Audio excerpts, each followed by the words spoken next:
bituudhaaf goote wajjin hiyyoomsuudhaaf goote wajjin koloniyaazeeshinii wajjiniin wanta wal qabatu waan ta'eef seenaa bal'aa qaba jechuudha. Namoonni sammuun keessan qarame namoonni barachuu barbaadan diiteelii waa'ee ayyaanaa irratti yoo waliin wajjin guyyaa biraa diil goone yoo wajjin haasofne natti tola. Ammaaf garuu idda jechuun keenya hin oolle nuti immoo guyyaa utuu hin ta'in guyyaa kana sababeeffannee ayyaanuma keenya isa ta'e Yesuus Kiristoosiin kabaju, ayyaanuma keenya isa ta'e Yesuus Kiristoosiin leellisu, ayyaanuma keenya isa ta'e Yesuus Kiristoosiin ulfeessuu danda'uutu nurra jiraata jechuudha. Macaafni qulqulluun Wangeela Yohaannis boqonnaa 1:14tti sagalichi nama foonii ta'ee nu gidduus buufatee ulfina isaa isa ayyaanaa fi dhugaan guutees argineedha. Galanni guddaan Waaqayyoof haa ta'u. So hojiin guddaan hojiin Yesuus Kiristoos hojjetee hojiin ajaa'ibaan, hojiin dinqiin, hojiin nama ajaa'ibsiisu hojii Yesuus Kiristoos hojjeteedha. Hojii Waaqayyoo hojjeteedha. Waan nama ta'uudha jechuudha gama biraatiin.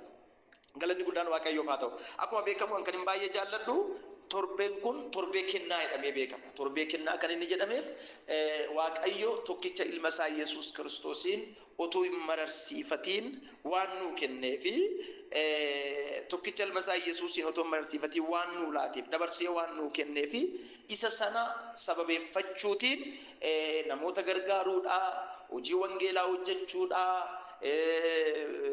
rakkatoota gargaaruudhaa, just gama biraatiin immoo ulfinni Waaqayyoof galu akka baay'atu gochuudhaafi torbee kan akka torbee kennaatti hin fayyadamna jechuudha. Isa kana sirriitti jireenya keenya irratti akka firoomsinu nan barbaada. Ija waan qabaatuuf jireenya keenya irratti hiika sirriis waan qabaatuuf jechuudha. Macaafni qulqulluun yaada garaasa kan Kiristoos qabu ture qabaadhaa. Inni bifa Waaqayyootiin utuma jiruu ulfina isa Waaqayyummaa isaa abbaa wajjin isa wal isa qixxeessu wanta qabatanii itti hafanitti hin lakkoofne inni ulfina sana gadi dhiisee akka waan tokkotti hin gallee of godhe bifa garbummaa hin fudhate fakkaattii namummaatiin hin dhalate waan hundumaanis nama ta'ee hin argameedha. Galanni guddaan Waaqayyoof haa ta'u. Inni ulfina sana gadi dhiisee akka waan tokkotti hin gallee of godhe bifa garbummaa hin fudhate fakkaattii namummaatiin hin dhalateedha. Waan hundumaanis nama ta'ee argameedha. Kanaafuu macaafni qulqulluun keenya waa'ee dhalachuu Yesuus Kiristoos gaafa yaadnu Yesuus foon uffachuudhaaf jechuudha. Yesuus Kiristoos maaliif nama ta'ee kan jedhu taa'uuf malee ayyaanni qalamee nyaatamee sababii ayyaanaatiin diraamaa hojjenne walaloo barreessine waan kanatti hidhamuu yoo dhiifne gaariidha jechuudha. Sababiin isaa macaafni qulqulluun isa kana nu barsiisa waan ta'eef. Yesuus Kiristoos maaliif nama ta'ee kan jedhu nama ta'uu Yesuus Kiristoosii fi waaqa ta'uu Yesuus Kiristoos waa'ee kitaaba barumsaa Kiristooloojii jedhu keessatti akka waldaa dibataatti diiteelii sin barsiiseera. Namoonni dhaggeeffatan, namoonni yaadannoo qabaatan isa kana irra deebi'ee dubbachuudhaan barbaachisu sin bira jira waan ta'eef jechuudha. So Yesuus nama kan inni ta'eef maaliif?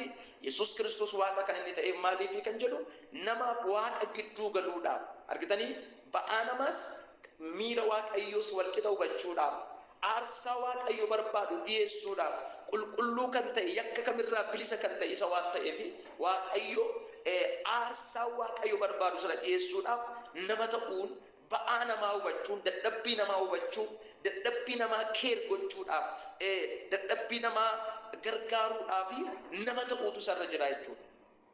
Asirraa jalqaba jechuudha. So guyyaa har'aa kan nuti yaadannu guyyaa har'aa kan nuti gammaduu nurra jiraatu Yesuus Kiristoos nama ta'ee foon namaa uffachuu isaatiin sanyii namaatti dabalamuu isaatiin anaaf isin bira dhufuu isaatiin maaltu jireenya keenya irratti ta'e?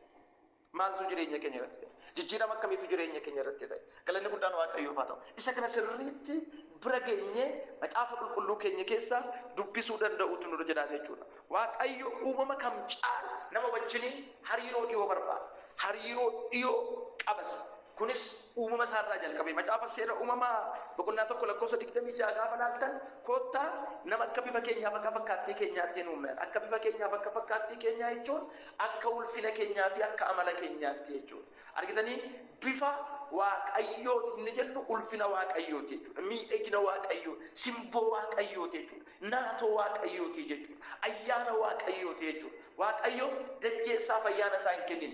Waaqayyo danjeessaaf ulfina isaa hin kennin. Waaqayyo danjeessaaf bifa isaa hin kennin. Weenni qamalee danyeessa gaafa uumu akka bifa keenyaatti jedheen uumu. Mukeen gaafa uumu gamoowwan dachee kanarratti argaman kana gaafa uumu mukeen naannoo kanatti argaman akka bifa keenyaatti uumnaa hin jenne. Wata inni kun Yesuus Kiristoos dhala namaa wajjiniin hariiroo gaarii, hariiroo cimaa, hariiroo irraa hafaa, hariiroo qulqulluu ta'e qabaachuudhaan nama wajjiniin jiraachuudha jechuudha. Kun hariiroon kun hariiroo dhiyoo jiraachuudha. Hariiroo dhiyoo qabaachuusaa, Waaqayyo namaaf yaada addaa qabaachuusaa, dhala namaatiif akeeka addaa qabaachuusaa kan nutti agarsiisudha jechuudha. Maqaan Waaqayyoo bara baraan kan eebbifame haa ta'u, isa booddee Waaqayyo nama uume, isa uume sana immoo iddoo filateefidha. Iddoo filatee jechuun Eden Gannate.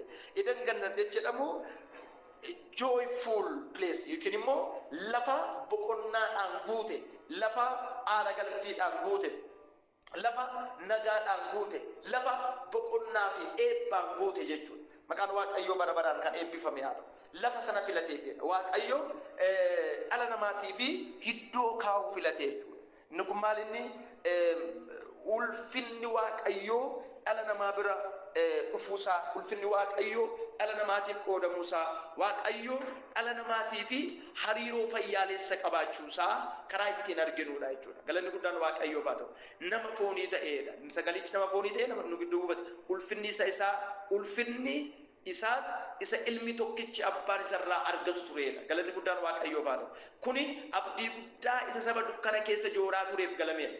Abdichi immoo amanamaa waan ta'eef amanamummaa Waaqayyoo irra dhaabbatee inni sanyii namaa gidduutti warra gaaddidduu du'aa jalatti qabaman, warra sababii cubbuutiin, warra sababii abboomamuu diduutiin, warra Waaqayyoo irraa disconnect ta'an, warra Waaqayyoo irraa gargar citan, warra Waaqayyoo irraa addaan baafaman, warra Waaqayyoo irraa fo'aman sana deebisuudhaaf gara teessoo Waaqayyoo araaraan guutuutti, gara argama Waaqayyoo araaraan guutuutti, teessoo Waaqayyoo jechuun argama Waaqayyoo, presence of God jechuun argama Waaqayyoo jechuun hariiroo waleessaa jechuudha. Hariiroo waliin wajjiniin qabaachuudha jechuudha. Maqaan Waaqayyoo bara baraan kan eebbifame haa ta'u. Sagalee Waaqayyoo Isaayyaas boqonnaa 9:2 sabni dukkana keessa jiraatu ifa guddaa isaa hin argaa, warra gaaddidduu du'aa jala jiraniifis ifni hin ba'a jedhee Waaqayyoo karaa raajii Isaayyaasiin waggaa 700 dhalachuu Yesuusin foon uffatee biyya lafaatti mul'achuu Yesuusin dura waggaa 700 dura sagaleen kun raajamee ture jechuudha. Sagaleen kun Galaatiyaa boqonnaa 4:4 irratti dhufee maal ta'e qaama uffate. Kutaa sanatti maal jedhaa? Kunis yeroo Waaqayyo ofii isaatiif yaadee murteesse yeroo raawwatametti barri murameef sun yeroo guutetti garuu Waaqayyo ilma isaa in ergee innis yeroo ergame dubartii irraa dhalate seera jala galfameedha. Maal jala galfame? Seera jala galfameedha. Galanni guddaan Waaqayyoof haa ta'u. Haleluuyaa. Ofii isaatiif seera jala galfame ilmaan namaa warra firdii jala jiran, ilmaan namaa warra firdii du'aa jala jiran, warra firdii cubbuu jala jiran, warra hidhaa hafuuraa biyya lafaa jala jiran, warra garbummaa seexanaa jala jiran kana birmadummaa baasuudhaaf jechuudha. Galanni guddaan Waaqayyoof haa ta'u. Kanaaf wangeela Yohaannis boqonnaa 3:7 Yohaannis kan barreessu Waaqayyo biyya lafaatti farachiisuuf miti, biyyi lafaa isaan aafayyuuf ilma isaa biyya lafaatti erge malee. So kaayyoon Yesuus gara biyya lafaa dhufe biyya lafaa jechuun warri isatti hin amanne ormoonniyyuu isatti amanuudhaani jireenya bara baraa akka qabaatan, akka fayyan jechuun dhukkuba sombaa, dhukkuba tiruurraayi qofa miti, dhukkuba cubburraayi, du'arraayi, jireenya bara baraa dhabuurraayi, kaayyoo Waaqayyoo malee bara baraan jiraachuurraa akka isaan fayyanii fi Waaqayyo ilma isaa gara biyya lafaatti ergeedha. Galanni guddaan Waaqayyoof haa ta'u. Dubbiin Waaqayyoo ergaa Yohaannis duraa boqonnaa 4:2 jiru hafuurri Yesuus Kiristoos fooniin dhufuu isaa amanatee beeksisu hundinuu kan Waaqayyooti. Kanaanis hafuura Waaqayyoo ta'uu isaa hin hubattuudha. Galanni guddaan Waaqayyoof haa ta'u. Namni yookaan lubbuun yookaan foon Yesuus Kiristoos fooniin dhufuu isaa, kana jechuun foon uffatee, foon namaa uffatee, nama ta'ee biyya lafaatti argamuun isaa beeksisu hundinuu inni kan maaliiti jedhaa? Kan Waaqayyooti jedha. Galanni guddaan Waaqayyoof haa ta'u. Walumaa galatti taatee guddaa kanarraa kan nuti barannu Yesuus Kiristoos iddoon ani jalqaba dubbise inni mootii nagaa ta'e kun warri dhiphina keessa turan si'achi dukkana keessa akka hin jiraanne ispeeshaalii macaafa Isaayyaas boqonnaa 9 lakkoofsa tokkotti warri dukkana keessa turan si'achi dukkana keessa hin jiraatan. Sabni dukkana keessa jiraatu ifa guddaa isaa hin argu. Warra gaaddidduu du'aa jala jiraataniifis ifni hin baay'e. Isaayyaas 9:6 irratti immoo mucaan nuuf dhalateera, ilmis nuuf kennameera, humni mootummaa isaa gateettii isaarra hin jira. Maqaan isaa gorsaa dinqii, Waaqayyo jabaa, abbaa bara baraa, hangafa nagaa hin jedhama. 9 lakkoofsa 6. Kanaafis lakkoofsa boqonnaa 7 lakkoofsa 14 irratti kanaafis Waaqayyo ofii isaatii milikkita isiniif hin kenna. Kunoo durbi in ulfoofti, ilmas hin deessi, maqaa isaa Amaanu'eel jettee hin moggaafte. Amaanu'eel jechuun Waaqayyo nu wajjin jira jechuudha. Henoon tilliknaa Waaqayyo nu wajjin jira. Amma gaa guyyaa har'aa yaaduu bira darbinee nuti yaaduu kan qabnu Amaanu'eel. Amaanu'eel means God with us. Waaqayyo nu wajjin jira. Bakki koo mijataa miti, Waaqayyo garuu na wajjin jira. Biyyi lafaa mijataa miti, Waaqayyo garuu na wajjin jira. Haalli keessa jiru mijataa miti, Waaqayyo garuu na wajjin hin jiru. Lolli adda addaan irra jira, garuu Waaqayyo na wajjin hin jiru. Isa kana yaadnaa jechuudha. Itoophiyaa keessa teenyee tumaamessa qalannee nyaachuu, uffata jijjiirree uffachuu, mana waggaa waggaatti halluu jijjiiruu miti. Itoophiyaan Itoophiyaa, biyyi lafaa biyya lafaa. Iddoon isin jirtan akkuma kana. Yoo na dimlaayitii fi bakka biqiltuu kana axxanii suuqiidhaa biqiltuu nam tolchee kana biqiltanii dimlaayitii irratti qabsiisanii faandishaa fanaddaastanii marga aamtanii fiddanii qeexamaa kana mana keessa aftanii bakka isa kanaan hin joo'i gochuutti gammadu taanaan ammayyuu kiristaanummaan nu hin galle jechuudha. Riili fagoo jirra jechuudha. Riili fagoo jira hin galle jechuudha. Nuun dhufne ammayyuu waa'ee namante ammayyuu mammaaksa sobaa isa biyya lafaa sana keessa jirra jechuudha. Nuti gammachuun keenya Waaqayyo. God is with us. Dukkana jalan ture. Yesus Kiristoos foon uffatee biyya lafaa dhufuu isaatiin. Yesus Kiristoos nama ta'uu isaatiin. Yesus Kiristoos foon namaa uffatee mul'achuu isaatiin.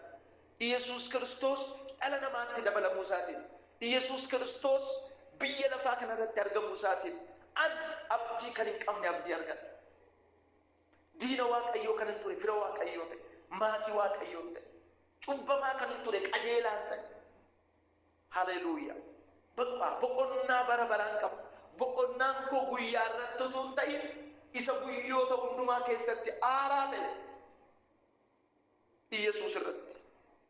Boqonnaan koo hoolaa qalamee nyaatamu, foon nyaatamu irratti utuu hin ta'in hoolaa Waaqayyoo isa cubbuu namarraa dhabamsiisu Yesuus isa wabii cubbuu kootiif qalame irratti. So amantiin dhugaan, kiristaanummaan dhugaan isa kanaa jechuudha. Kanaaf ani amma baga geessan kan inni isiniin jedhu Yesuusin wajjin baga wal bartan. Isa foon sababii keessaniif foon uffate. Waaqa sababii keessaniif galuuf deebise. Bifa Waaqayyummaa isaa gate. Bifa Waaqayyummaa isaa ulfina Waaqayyo Abbaa wajjin wal isa qixxeessu. Akka waan qabatanii itti hafaniin isa hin lakkoofan. Isa gad of buuse. Isa of xiqqeesse. Isa gad of hir'ise. Isa sana bira baga geessan. Waggaatti guyyaa 29 ji'a arfaffaa gaafa 29 baga geessan isiniin jedhu. An yeroo hundumaa baga geessan kana isiniin jedhu Yesuus Kiristoos bira jechuudha. Galanni Yesuusiif haa ta'u. Gooftaa Yesuusin hubannoo dubbii Waaqayyoo, hubannoo sagalee Waaqayyoo, qajeelfama dubbii Waaqayyoo bira baga geessan waliin jenna jechuudha. Ayyaanni hunduma keessaniif haa baay'atu. Asuma irratti hin xumura. Booda deebinee wal argina. Waaqayyo Abbaa keenya waan nutti dubbatteef ulfaadha. Guyyoota keenya keessatti guyyoonni haaraan, baroota keessatti barri haaraan sii waan ta'eef sitti gammaduu akka dandeenyu ayyaana nuu baay'isi. Ijji keenya maqaa Yesuusiin bututtuu biyya lafaarraa haa kaafamu. Ayyaanni keenya wajjin haa ta'u. Maqaa makee maqaa Yesuusiin sagalee nuuf ergite nuu eebbisi. Ittiin jiraachuu nu gargaara. Ijji keenya haa banamu.